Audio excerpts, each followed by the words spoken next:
Hi and welcome back to my channel TLCKP, and welcome if you are new.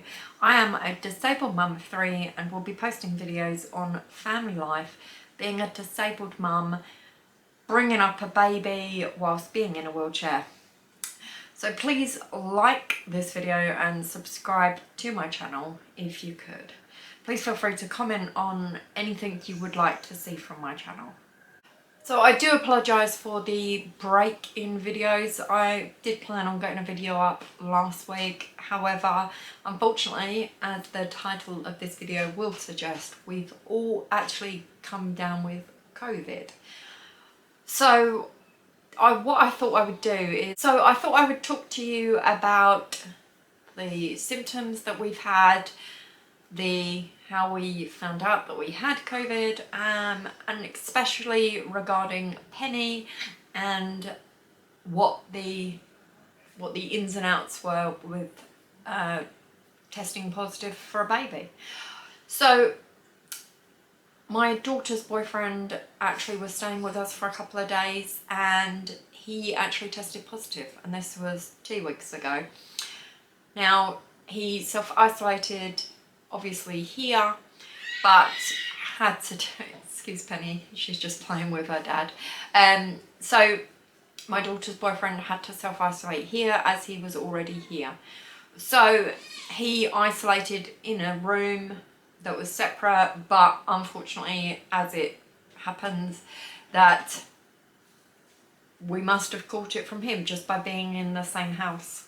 It's just, I suppose it's just one of those things. I mean, me and Luke, whenever we go out, we have always worn a mask and used hand sanitizer, and still do to this day. Even when you didn't have to, we did.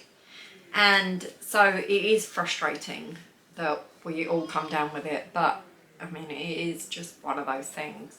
Thankfully, it hasn't been serious or anything like that. So Monday, the 31st of January, everything was fine. The kids went to school and college. Me and Luke and Penny did our food shop. Everything was fine. Then it came to the Monday evening.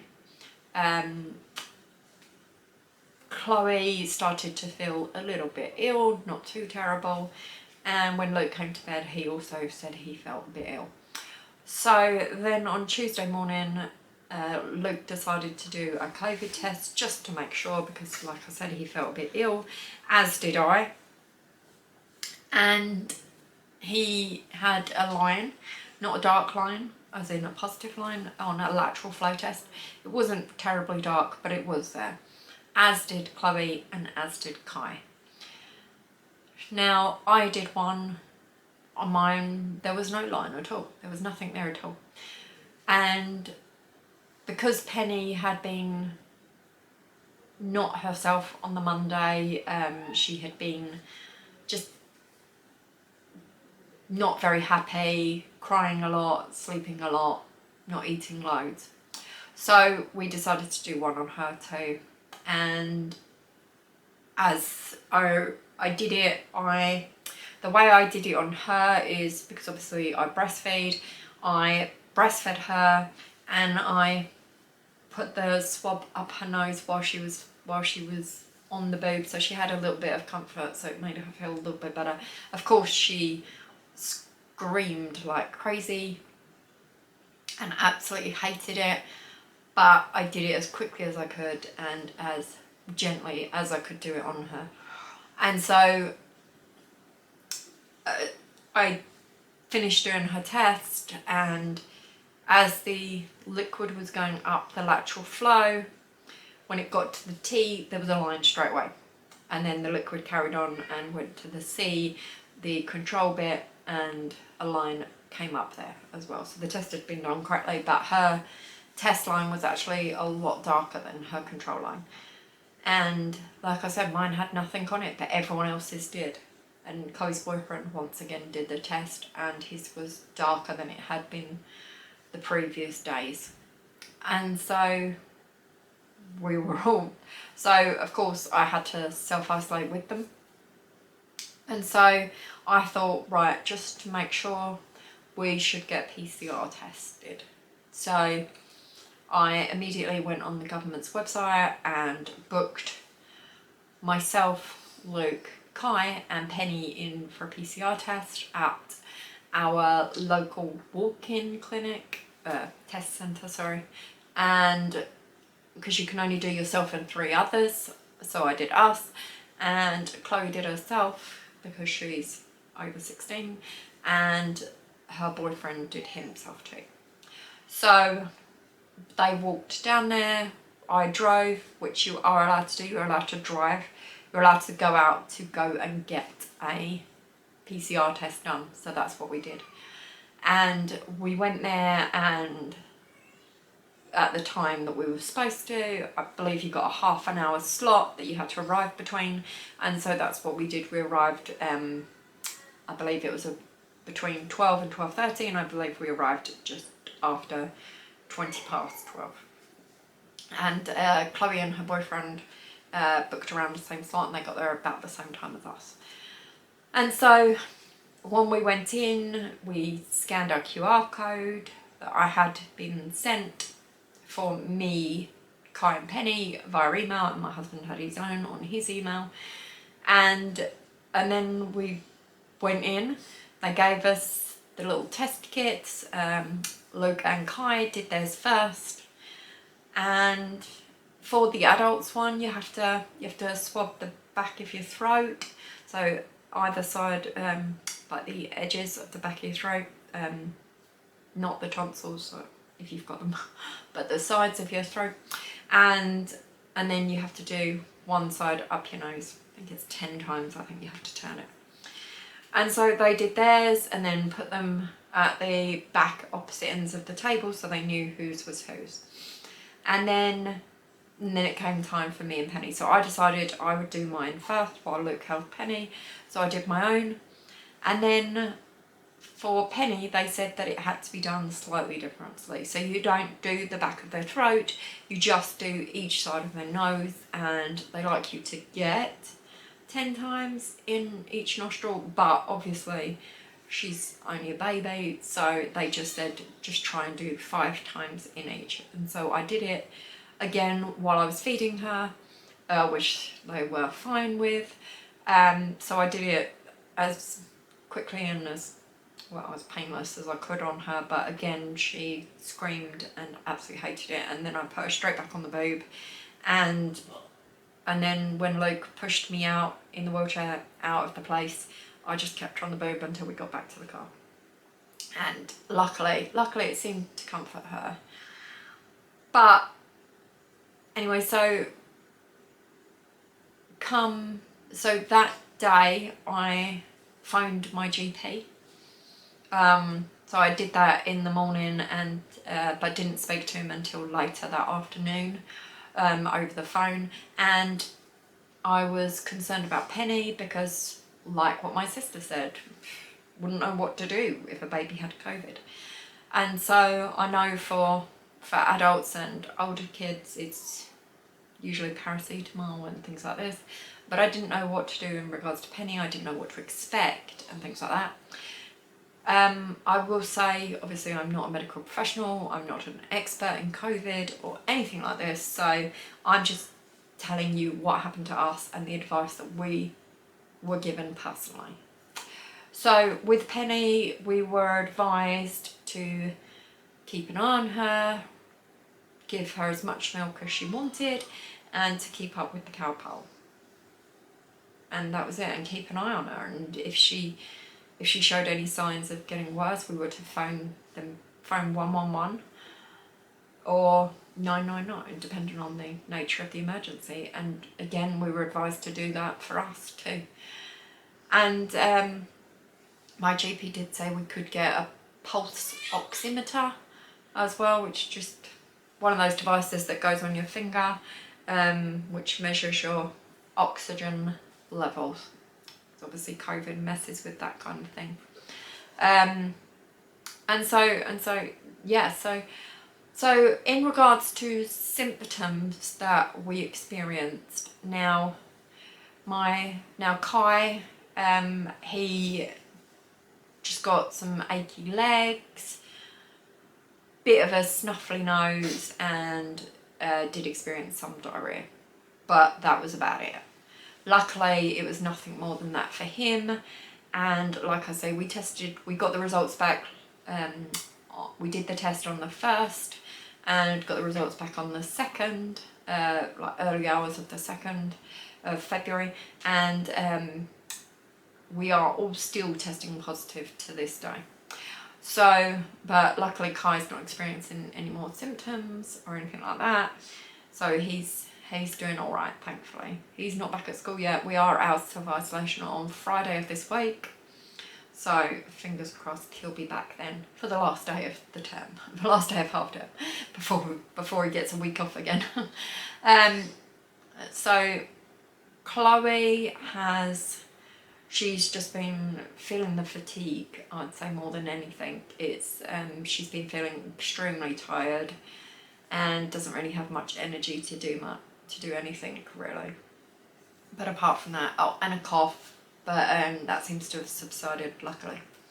But apart from that, again, she's not really experiencing any more symptoms now, and she seems to be okay. Luke has seemed to have felt it worse than Chloe and Kai. He seems to have felt really run down and like he's got a bad cold, and times where he's felt faint and dizzy and things like that, and high temperature at the beginning. But thankfully he does seem to be getting better and doesn't seem to be as bad as he was. With myself, I did actually have to call my GP yesterday, and I phoned them in the morning and spoke to him yesterday evening. And because what's going on with myself is, to begin with, it started off like a bad cold and the cough and high temperature, things like that. And the issue is that I've got a condition called Ehlers-Danlos syndrome, hypermobility. I don't know if I can't remember if I've mentioned it in a previous video or not. I don't think I have. And it affects your joints and causes quite a lot of pain and things like this, and can cause dislocation and things like that. But in this regard, it's affected my back really badly. There are nights where I wake up and I'm in agony. I'm in awful agony. The pain is unreal. I'm living off of paracetamol. I'm doing everything I can anyway. So and that started on Friday evening, so it was too late to phone the doctors then. I didn't want to have to phone 111 or anything like that, because of breastfeeding. Penny would be difficult, and obviously me being in a wheelchair, so I didn't really want to have to go down that road. And so I held off as best I could and phoned the GP and spoke to them yesterday. He has prescribed me a strong anti-inflammatory in the hopes that that'll help. I have been unable to get through to my chemist today to actually get them to deliver it to me, so I will try again tomorrow, fingers crossed. So I will be using the paracetamol again today, like there's no tomorrow. So I do have to take it a couple of times during the night because I just can't function otherwise. It is quite painful at the moment in my back. It's in the middle of my back at the moment. So so what I believe, and my GP said that was quite a strong possibility, was that the COVID has actually exacerbated my Ehlers-Danlos and made it a lot worse, basically. So what I'm hoping is that with the anti-inflammatories, once I actually get them, that it will actually help and make the pain a lot better, because it's not good. It's really not good. And so Penny, so like I said, to begin with, she started off with feeling very tired and like she was really sleepy. So she would like feed a lot on boob and be really tired and things like this, and she wasn't really eating like much solid food. In that regard, she's still like that. She had a temperature that seems to have gone, thankfully. She did get up to 39.3, so she did go up relatively high. On my thermometer that I've got, an electric in-ear one, it was red, so yeah, not good. The cow pulse, sorry, did seem to bring her temperature down when she had it, but luckily she's not needing the cow pulse through the night now, and she is sleeping a little better of a night as well.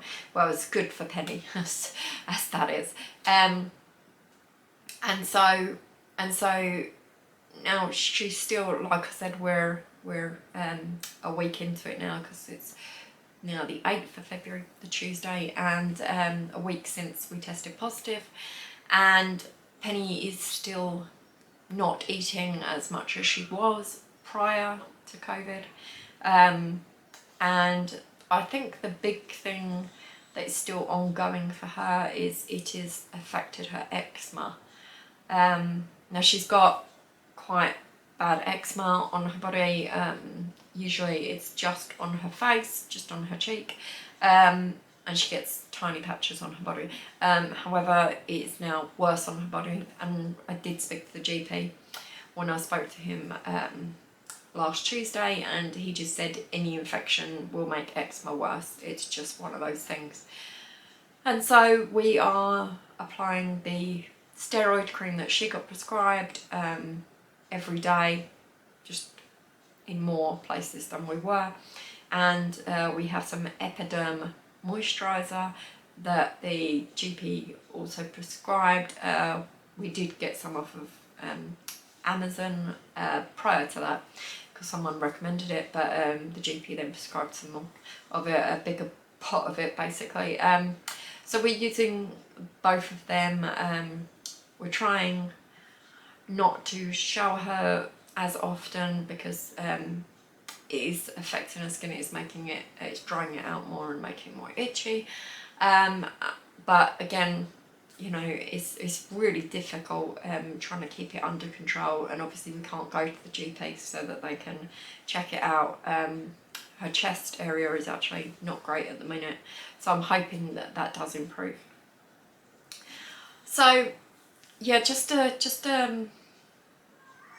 quick video from me today, especially considering the length of my last video, and definitely not the video that I was hoping to get out, but I thought I would tell you our experiences and how COVID has affected us. And I'm really grateful that it's not been much worse, because it easily could have been. And so yeah, so we're all still testing positive, but we're hanging in here. We are relying on home deliveries for groceries, which I'm not a huge fan of, not when it comes to fresh things, but we're getting there. We're getting there, and slowly, well, one is negative now, so my daughter's boyfriend is now negative, so fingers crossed that we follow suit ASAP. Kai's test was, there was a line there yesterday and it was quite faint though, so yeah, we'll all retest again today, and just to see how we're progressing with in regards to yesterday, making sure we are getting lighter. Chloe's and Kai's tests yesterday were quite faint, especially Kai's. Mine, Luke's and Penny's were quite dark, because I did worry about that to begin with, about me testing negative on the lateral flow and then positive on PCR. I did wonder how that would work with the fact that I needed 2 negative lateral flows to come out of isolation. But I didn't test again after Tuesday evening, which again I was still negative. This was after taking the PCR on Tuesday lunchtime. And so when I then tested again on Friday evening, and there was a line there.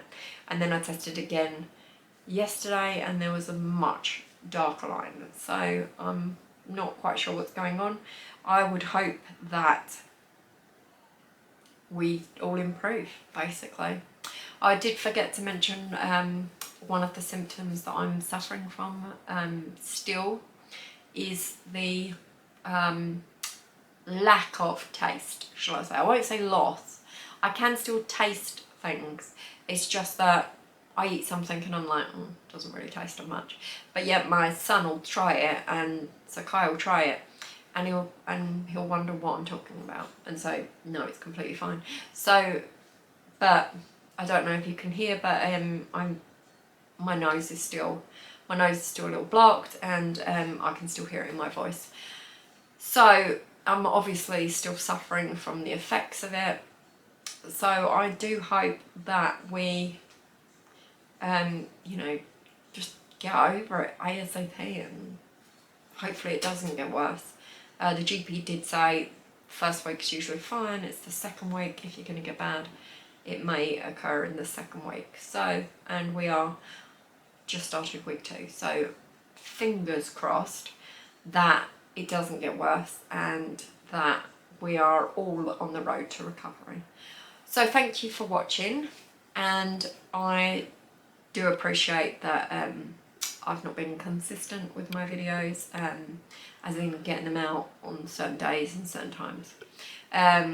Just bear with me whilst we go through this time at the moment, and I promise you we've got an exciting video coming up next. So thank you for watching, and I hope to see you again soon. Bye.